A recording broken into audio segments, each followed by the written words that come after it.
one time as nations. Want to say hello? Hello.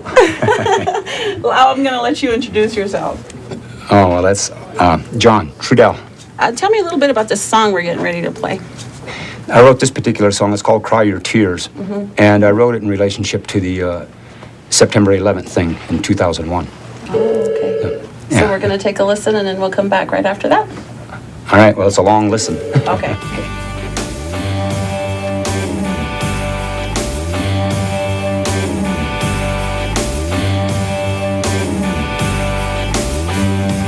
Now you want us. Now you want us. To cry your tears for you. To cry your tears for you. After we've already bled for you. Already been dead to you. Now you want us to cry your tears for you. Now you want us. Now you want us. To cry your tears for you. Chapters of a democracy story. Descendants of genocide. 12 score and more years ago, we went from being the majority to being the smallest minority. Now you want us. Now you want us to cry your tears for you. We saw that empty early morning skyline. We still hurt from the loss of what? Wir haben damals den halben Stamm im Massaker verloren. Das tut noch immer weh. Viele leiden heute noch darunter. Die Großmütter, sie leiden. Doch wenn sie uns reiten sehen, weicht der Schmerz aus ihren Herzen.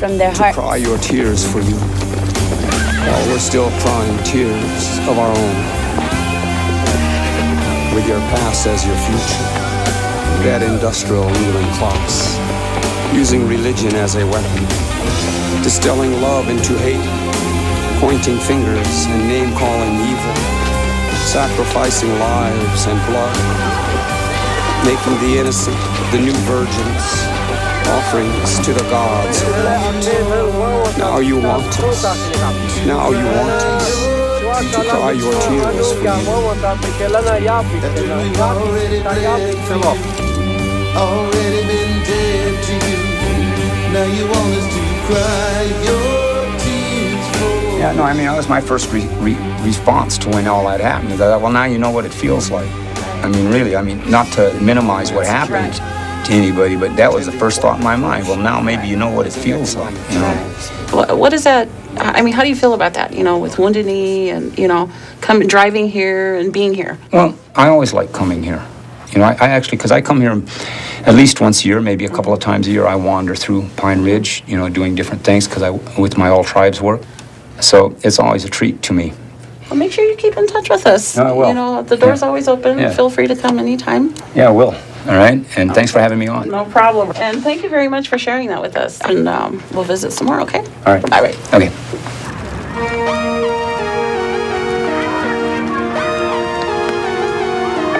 Gilly. Hey, I'm calling from Rapid City. What's your guys' new call numbers up here? 88.7. 88.7? Yeah. It feels like you chopped off my arm or something. We can't find you. Huh?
Ich kämpfe nicht gegen die US-Regierung.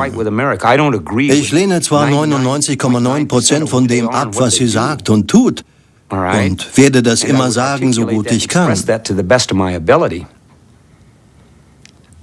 Aber dabei geht es ums Denken. Wir müssen mehr denken und weniger kämpfen. Zu viel Kämpfen hält vom Denken ab. So können wir nicht überzeugen. Wenn man die Situation verändern will, egal wer oder wo man ist, wenn wir etwas verändern wollen, dann müssen wir das gut durchdenken. Wir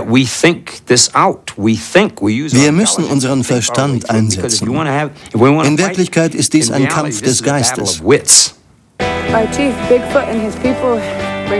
Häuptling Bigfoot und seine Leute wurden von der US-Kavallerie gejagt. Man jagte sie hier durch, von Kanada runter bis nach Wounded Knee. Männer, Frauen, Kinder und Alte. Sie ritten Tag und Nacht. Ohne Essen, ohne Wasser, immer weiter. Sie ritten um ihr Leben. Sie hatten keine Wahl. Und wir tun es ihnen heute gleich. Wir reiten den Weg, den sie nahmen. Und ehren so ihr Andenken. Some of you may remember that back in 1976, after the U.S. Commission on Civil Rights had come here a number of times, they recommended to Congress that there be an investigation about what the FBI was doing right here. And Congress never answered the question of the U.S. Commission on Civil Rights either, to hold an inquiry. And they seem even less willing to do so today, is because what the FBI was doing out here to the Lakota people and other Indian people in an effort to crush and destroy the indigenous movement in this country, in this hemisphere, and as it continues to do so, and as it did with other movements during that time period. It was getting ready for where we're at today. But we can't get a hearing. We can't get Congress to look at it because they don't want people to understand that history that goes back 30 years, that goes back 400 years. Everything that happened here on June 26, 1975 was precipitated by lies. Everything that happened afterwards was by lies and by cover-up. And for that, Leonard Peltier has sacrificed 29 years of his life. I want to thank you all for your time. Thank you. Oh.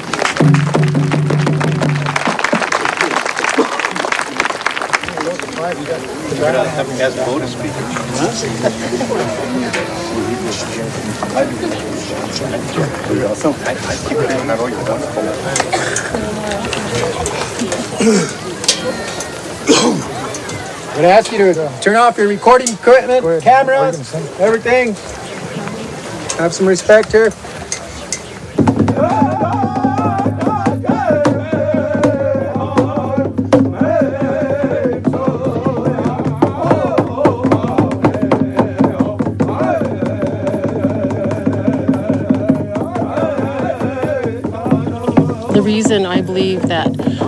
Der Grund, weshalb niemand unsere Zeremonien filmen oder fotografieren darf, ist, mit einem Foto nimmt man uns den Moment. Das ist, als ob man ein Stück von uns wegnimmt. Wir wollen unsere Unterschiedlichkeit nicht mehr zeigen. Nicht mehr. Wir haben schon genug gegeben. Unsere Leben, Kinder, unsere Würde. Das ist genug.